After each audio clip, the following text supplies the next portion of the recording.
Hello, welcome back nurses to GNM special. और आज जो हम बात करने वाले हैं वो होगा पोस्ट मैच्योरिटी के बारे में। तो पोस्ट मैच्योरिटी के बारे में हम अगर नॉर्मल प्रेगनेंसी की बात करें तो हमें पता है कि ये 40 सप्ताह की या फिर 280 दिन की होती है।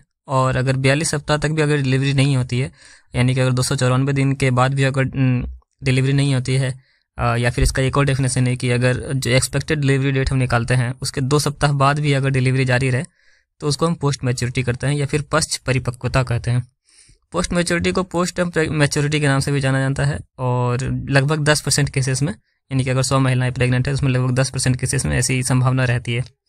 फिर अगर इसके हम कॉजेज़ की बात करें तो एग्जैक्ट कारण तो हमेशा की तरह अज्ञात ही रहेगा, पर जो संभावित कारण हो सकते हैं वो एक ये है, जो सबसे बड़ा कारण है वो ये रहता है कि जो लास्ट मेंस्ट्रुअल पीरियड होता है, यानी कि LMP जिसको हम बोलते हैं, या फिर अंतिम मासिक चक्र जो है, उसका अगर महिला को सही से पता ही नहीं होता तो हम गलत एक्सपेक्टेड डिलीवरी डेट निकाल देते हैं, यानी कि EDD जो है हम गलत निकाल देते हैं, जिसकी वजह से कि पोस्ट मैच्योरिटी का कंडीशन दिखता है हमें। फिर जो है प्राइमी पारा, जो अगर पहली बार माँ बन रही है तो उसमें ऐसा देखने को मिलता है। या फिर जो एल्डरली मल्टीपारा है, जो कि बहुत बूढ़ी हो चुकी है महिला में, लेकिन जो उम्र उसकी बहुत ज़्यादा है और वो बहुप्रसवा है, यानी कि मल्टीपारा वुमेन है जिसमें कि बहुत बार पहले बच्चे को जन्म दे चुका है, तो ऐसी महिलाओं में ऐसा देखने को मिलता है।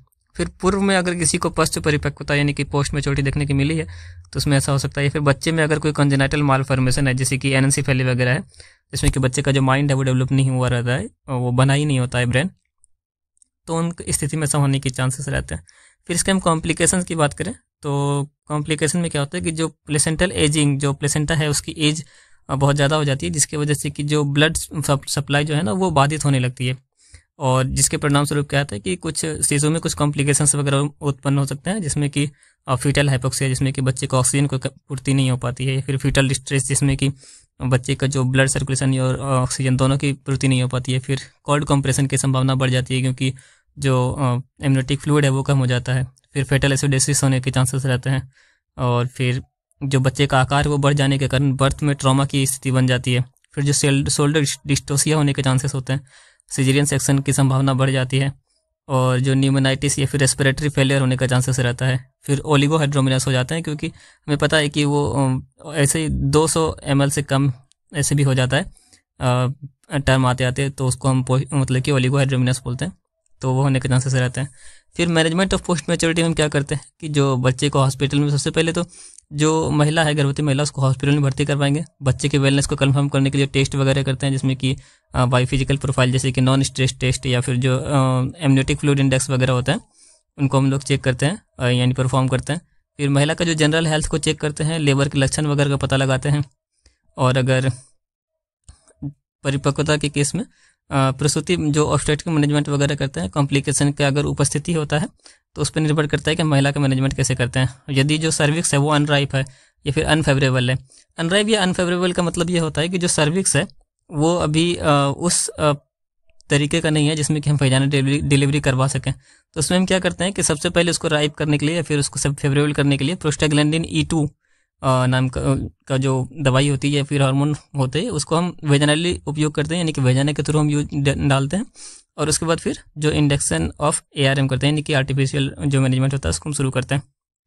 फिर अगर सर्विक्स राइप है, यानी कि जो सर्विक्स है वो ऐसा है कि उसमें उससे वेजाइनल डिलीवरी हो सकती है, तो हम डायरेक्टली ही इसको शुरू करते हैं, ARM द्वारा किया जाता है। और जो इससे निकलने वाला जो द्रव होता है तो क्लियर होता है, तो जो उससे निकलने वाला जो द्रव होता है अगर वो क्लियर होता है तो उसमें हम ऑक्सीटोसिन ड्रिप वगैरह लगाते हैं और वेजाइनल डिलीवरी करवा देते हैं।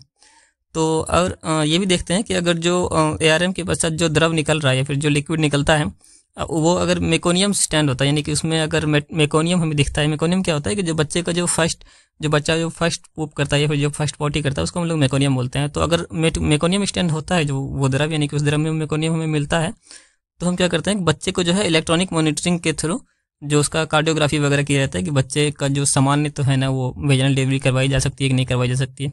और अगर बच्चे में कोई मतलब कोई दिक्कत होती है तो हम C सेक्शन करवा देते हैं। फिर अगर कॉम्प्लिकेशन का केस होता है, जैसे कि जो बच्चा है वो सर्विक्स फेवरेबल नहीं है और महिला में जो कॉन्ट्रैक्टेड पेल्विस वगैरह है या फिर जो बच्चे का प्रेजेंटेशन सही नहीं है, तो इस सब में हम C सेक्शन करवा देते हैं और ऐसी स्थिति को C सेक्शन द्वारा करवा के और कर दिया जाता है। तो बस इतना ही था, ये ज़्यादा बड़ा टॉपिक है नहीं, जो 2-4 मिनट का टॉपिक था, हमने डिस्कस कर लिया। जो नेक्स्ट टॉपिक होगा हमारा वो होगा इंट्रायूट्राइन फीटल डेथ। ये भी 5 से 10 मिनट का टॉपिक है, इसमें आपको ज़्यादा टेंशन लेने की जरूरत नहीं है। अब जितने भी टॉपिक आएंगे हमारे ना वो सारे वही छोटे छोटे ही टॉपिक होंगे। फिर इसके बाद एनीमिया वगैरह है तो ये भी छोटा ही रहेगा।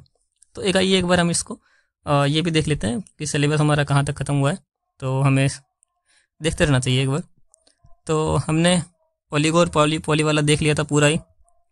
फिर पेल्विक इन्फ्लेमेटरी डिजीज़ भी हमने देख लिया था। इंट्रायूट्राइन फीटल जो ग्रोथ रिटार्डेशन है इसको हम लोग जो है नेक्स्ट उसमें देखने वाले हैं। पोस्ट मैच्योरिटी हमने आज डिस्कस कर लिया, और इंट्रायूट्राइन डेथ ये भी हम देखने वाले हैं। तो ये दोनों बचा हुआ है। फिर इसके बाद तो हम देखेंगे इसमें कि मॉनिटरिंग, एनीमिया, जॉन्डिस, ये सारी चीज़ें हम देखेंगे। तो चलिए आज के लिए इतना ही, मिलते हैं आपसे अगली वीडियो में। अगर आपको वीडियो अच्छा लगा तो जो चैनल को शेयर सब्सक्राइब जरूर करें और वीडियो को लाइक ज़रूर करें। धन्यवाद।